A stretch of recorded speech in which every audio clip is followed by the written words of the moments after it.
सबैजनालाई good morning.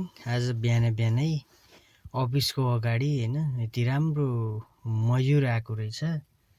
अनि हामीले एकछिन खेल्यौँ पनि, रमाइलो पनि गऱ्यौँ। केही चिजहरू खानेका कुराहरू पनि दियौँ। उसले देख्न सक्नुहुन्छ यसो हातले उ गरेर पनि रमाइलो लाग्यो। खुसी बिहानै लगत्तै यो शुभ समाचार पनि मानिन्छ हैन। मजुर जस्तो चिज यो अफिसको अगाडि पछाडि यताउति नै बस्छ प्राय।